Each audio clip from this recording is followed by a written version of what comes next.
¿Qué tal, amigos? Bienvenidos a La Música y los Músicos aquí en Canal 4 de Chajarí, este espacio que, como siempre y cada semana, dedicamos a charlar con algunos de los tantos buenos artistas populares que hay en toda nuestra región cultural. Hoy vamos a charlar con una guitarrista de excepción, fina, muy delicada en lo que hace, muy estudiosa, un excelente sonido. Estoy hablando de Maru Figueroa.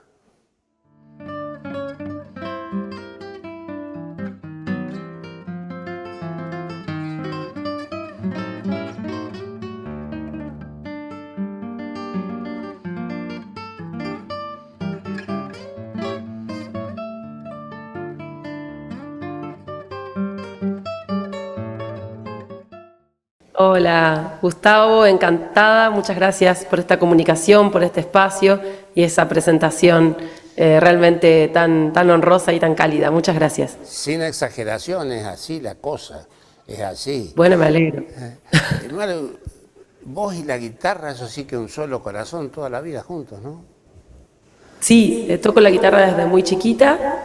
Empecé a tocar un poquito antes de los 10 años en un taller que había cerca de mi casa. Tenían unos amigos de mi mamá.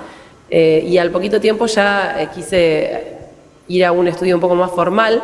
Así que a los 10 años ingresé a la Escuela de Música acá en la ciudad de Paraná. La Escuela Constancio Carmiño, a la que me estoy refiriendo, que hoy depende de la UADER. En ese momento todavía no existía la UADER, así que pueden hacer sus cuentas. Y ahí hice todo un trayecto que se llama nivel medio, que de hecho ya no existe más como tal, también tuvo muchas reformas, pero en ese momento eran unos 8 o 9 años de estudio, y justo lo terminaba con la escuela secundaria.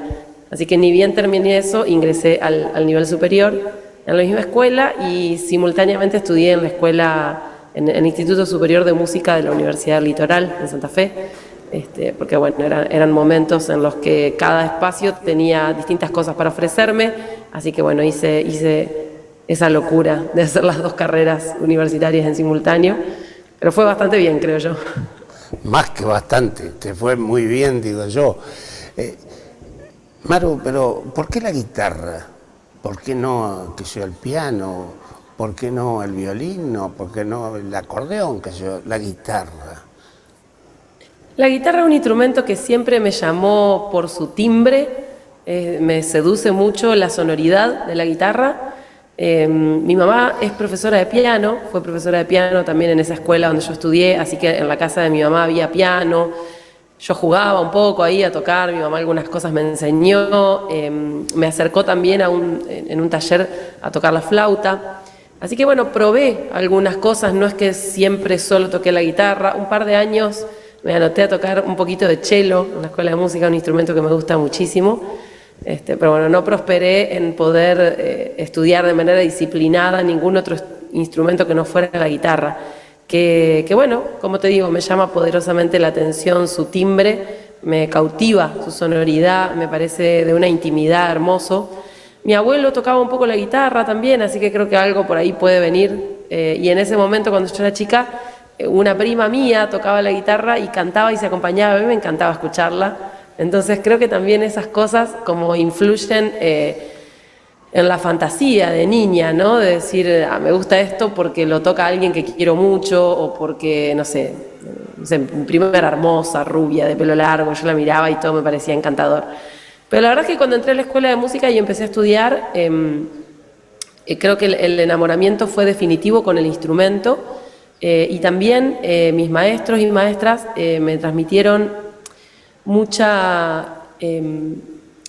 amor por el trabajo, ¿viste? Una devoción por el ensayo y por transpirar la camiseta, ¿no? Como quien dice. Entonces eso como que reafirmó que el instrumento elegido iba por ahí. Digo, si me hubiese encontrado quizá con la misma pasión en la enseñanza en otro instrumento, quizá hubiera elegido otro instrumento, o quizá al contrario, ¿no? Capaz que entraba re entusiasmada con guitarra y no me encontraba con un maestro o una maestra que me guiara en ese sentido y a lo mejor me desencantaba del instrumento.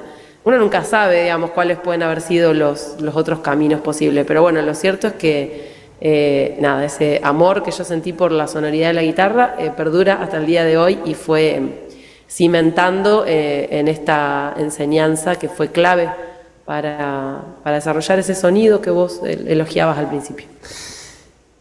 Pero hay otro momento que es fundamental, cuando no solamente cuando decidiste estudiar, sino después, cuando decidís tomar la guitarra como un medio de vida. Entonces, eso también es una decisión, primero, difícil de tomarla, y segundo, difícil de llevarla adelante. No es fácil para el artista popular vivir en este caso, de un instrumento como la guitarra, ¿no? No es sencillo. Exactamente. Para mí al principio no fue difícil tomar esa decisión porque con total naturalidad continué lo que eran los estudios, digamos.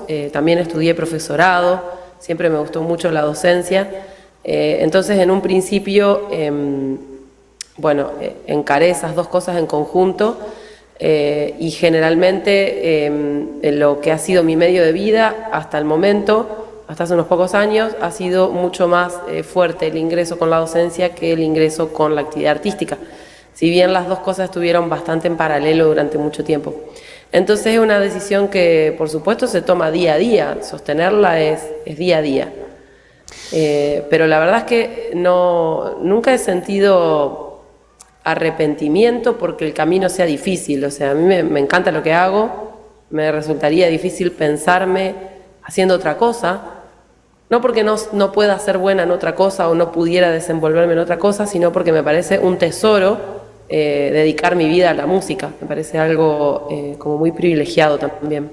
Realmente. Entonces, basado en esa idea es que se sostiene la decisión día a día, como te digo, y que sí hoy está muy difícil vivir del arte porque hay poco trabajo, porque hay poca plata, y también porque, bueno, son otras las músicas que han trascendido hacia las cuestiones más comerciales, que por ahí no son tanto de mi interés en lo musical. Entonces, esa sí te diré que es una decisión difícil, ¿no? Plantarse como artista independiente, sí, como artista popular, es difícil. Es difícil, claro, porque ya uno sabe de entrada que no va a acceder a grandes escenarios, grandes en términos de masividad o a grandes cachés. Generalmente las condiciones de trabajo están por debajo de lo que nosotros quisiéramos y uno ya sabe que, bueno, se predispone a que esa lucha por la mejora de las condiciones de todo el sector es parte de la elección que hacemos. Así es. Ahí sí, Así es difícil. Ahora, ¿cómo elegís vos, cómo decidiste elegir el repertorio? Porque esa es otra cosa, elegir el repertorio y darle a esos temas el sabor propio.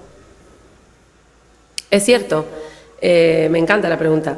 Yo creo que el repertorio, para empezar, distingue a un artista, ¿no? Entonces, lo que yo me propongo es que mi repertorio no se parezca al de casi ningún otro guitarrista. Y eso es algo que admiro profundamente en los artistas que yo sigo o en los guitarristas que me he cruzado en el camino, que han sido mis maestros dentro y fuera de las aulas, ¿no?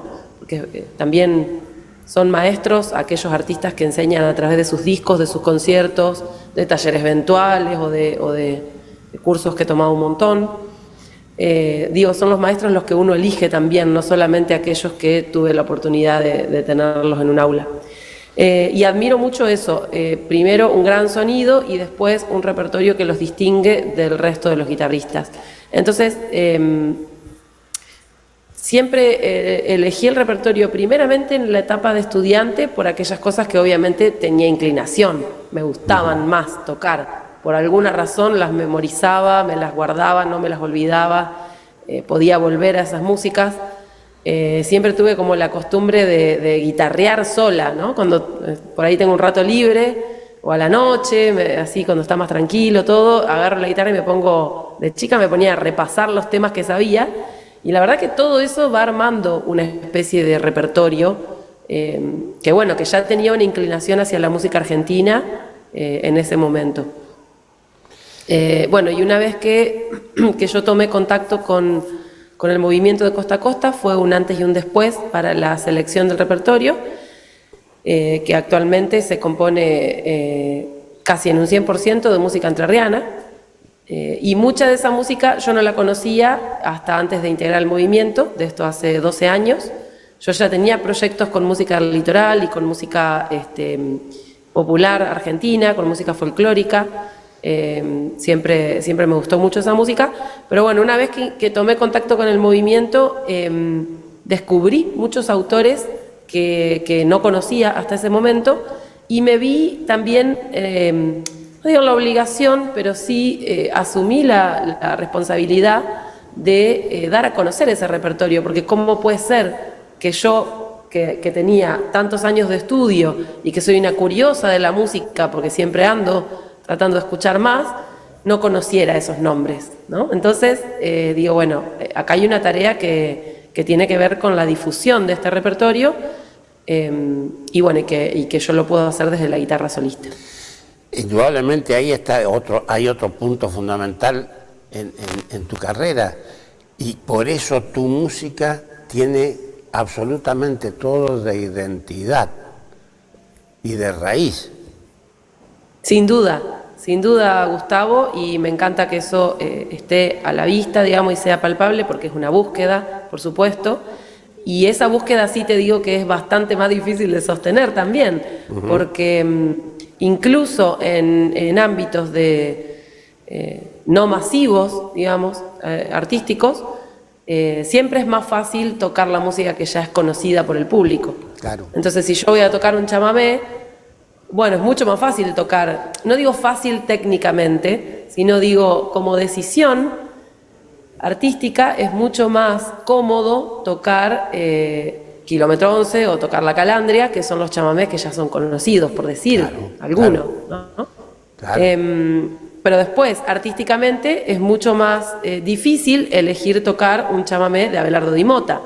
Ahora, para mí no es difícil, porque desde la convicción profunda que yo tengo de que esa música debe ser conocida, es mucho más fácil sostener esa decisión. Entonces, lo fácil o lo difícil de las decisiones yo creo que deviene de la convicción que uno siente internamente con esa decisión. Y después hay una tarea que tiene que ver, que a mí me encanta hacerla, que tiene que ver con adaptar al instrumento solista, que es donde yo naturalmente fluyo, porque es esto que estudié, es lo que te conté al principio, digamos, muchos años de disciplina en el solismo, y tomarme la tarea de adaptar a la guitarra solista aquella música que me encanta, pero que no es compuesta originalmente para la guitarra.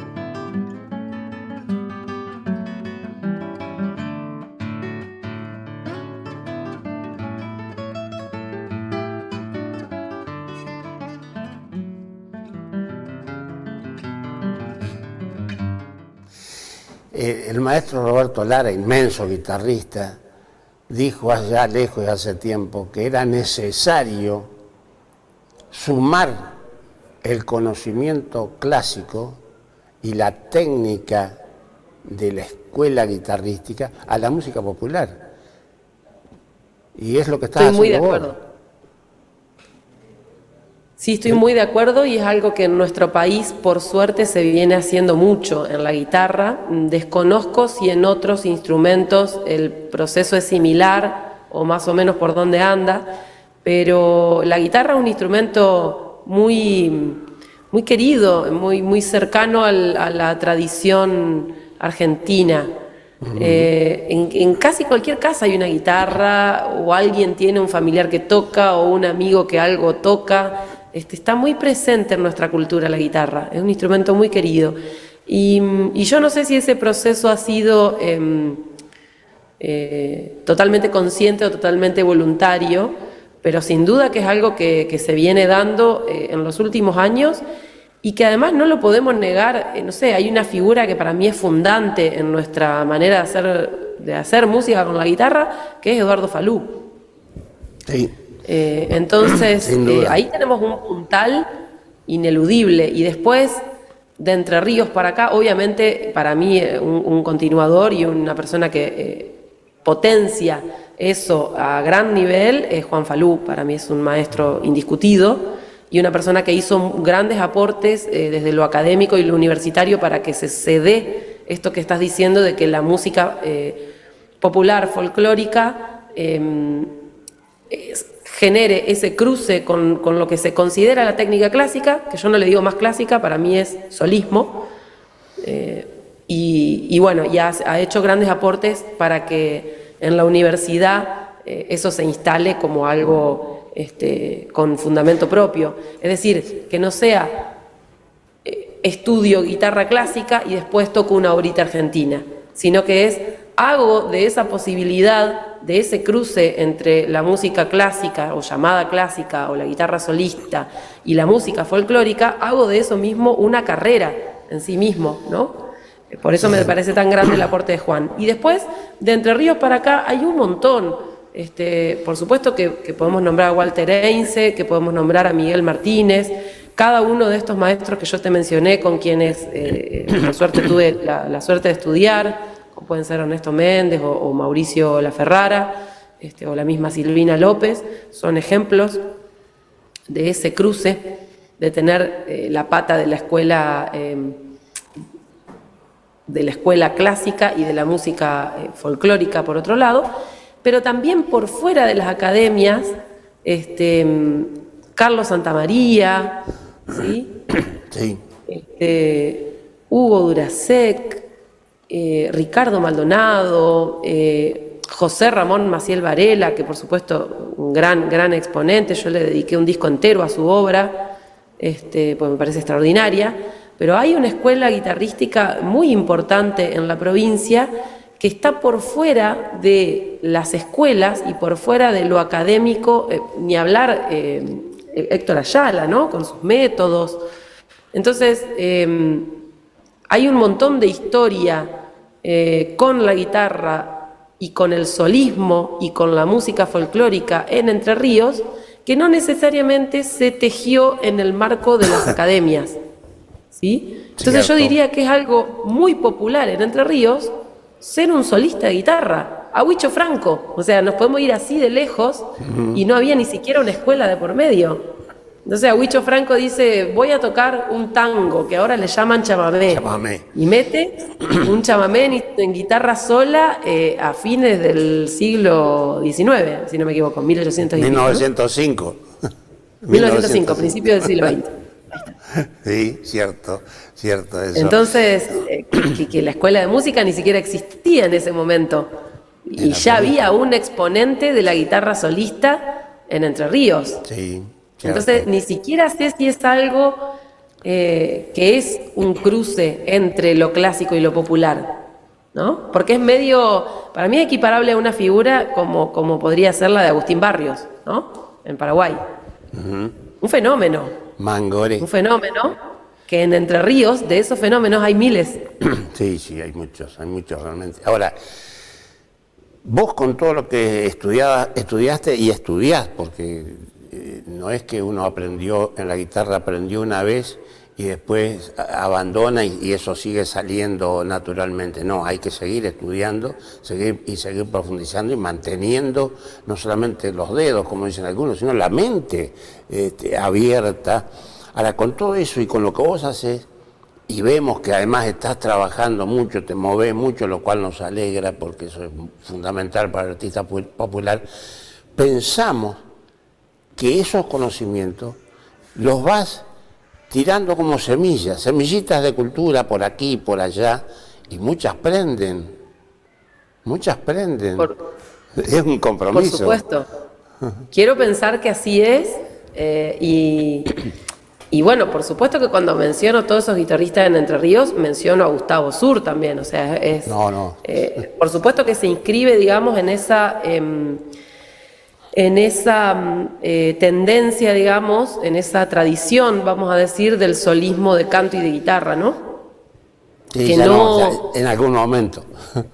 Que no se basta, claro, pero aunque cante y se acompañe o acompañe a un cantante o sea solista instrumental, hay condimentos de la concepción de la guitarra como instrumento solista, en tanto no es un instrumento que exclusivamente hace base, como podría suceder en la música más tradicional de nuestro litoral, acompañando a quien suele ser la figura, que es el acordeón, ¿no? Sí. O incluso difiere de otras propuestas, como pueden ser la de los conjuntos chamameceros, como puede ser un Mateo Villalba, un Pocholo Airé, ¿sí? O acá en Entre Ríos un Diego Espíndola, que es de la escuela del conjunto de guitarra. Entonces, aún así, hay roles diferenciados. Si bien hay una que puntea fuerte, hay otras que solo acompañan y mayormente haciendo ritmo en el acompañamiento. Digo, la guitarra solista conjuga elementos que difieren también del conjunto de guitarras, ¿no? Son otros tipos de elementos. Y esos elementos se pueden dar si yo hago solismo instrumental, como si hago solismo de canto y guitarra o acompaño a un cantante, ¿no? Cierto. O acompaño un instrumento en plan música de cámara.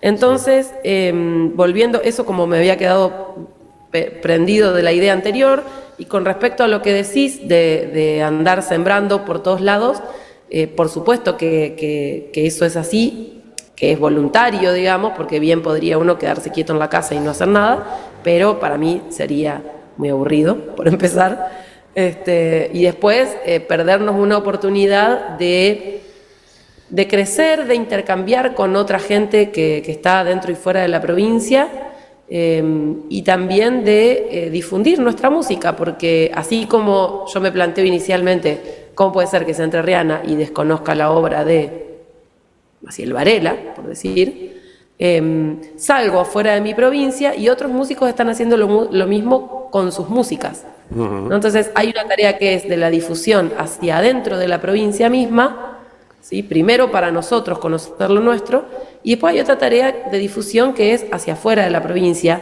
y eso no tiene límites, o sea, puede suceder en otras ciudades, en otras provincias, puede suceder en otros países, y el interés es enorme afuera. Sí. Cuando hay convicción en la transmisión de esa música que nosotros estamos llevando, el interés es enorme. Entonces, eso alimenta también la motivación para seguir haciéndolo. Y para estar convencido que no te equivocaste en la elección, ¿no? Y que hay que seguir siempre, ¿no? Exactamente. Sí, cada quien hace su propio camino. Yo creo que es de lo más difícil elegir un camino, porque hay muchas otras cosas que no te va a dar el tiempo para hacer. ¿No? Hay muchas otras músicas que a mí me encantan y las escucho y no las toco. A veces algunas las toco en mi casa para estudiar, para conocerlas, a veces porque tengo que enseñar, algo así.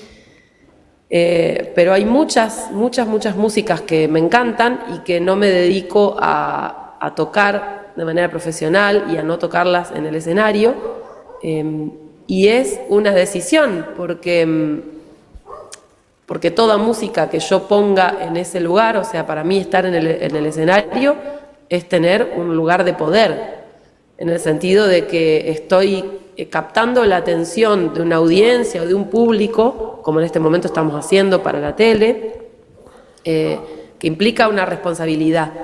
Entonces yo tengo ese lugar de poder, de que tengo la atención de la gente durante un ratito. Entonces, bueno, ¿qué les voy a mostrar?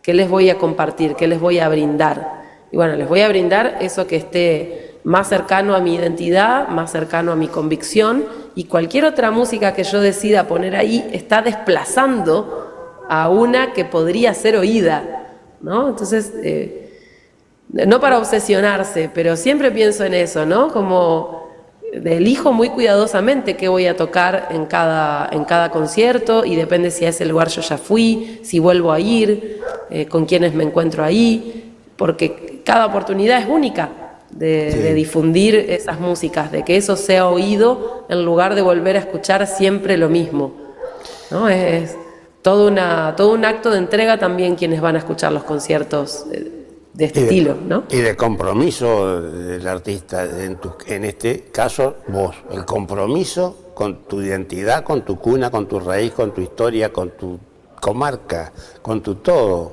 ¿no? Compartir eso es compartir la vida. Exacto, que el compromiso es ni más ni menos que con uno mismo, porque a veces, tampoco para hacer como una bandera del compromiso, como que hubiera artistas que no son comprometidos. Cada quien se compromete con lo que siente que debe comprometerse.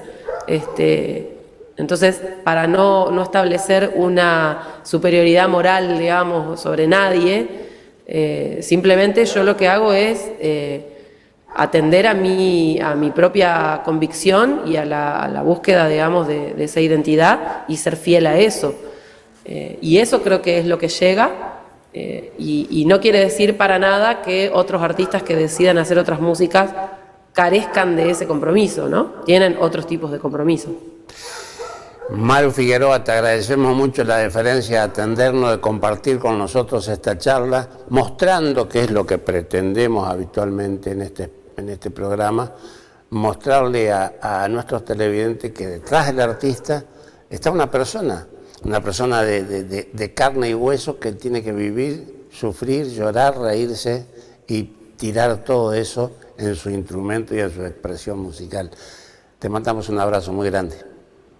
Muchas gracias, Gustavo. Hermosa conversación y gracias por tenerme en cuenta.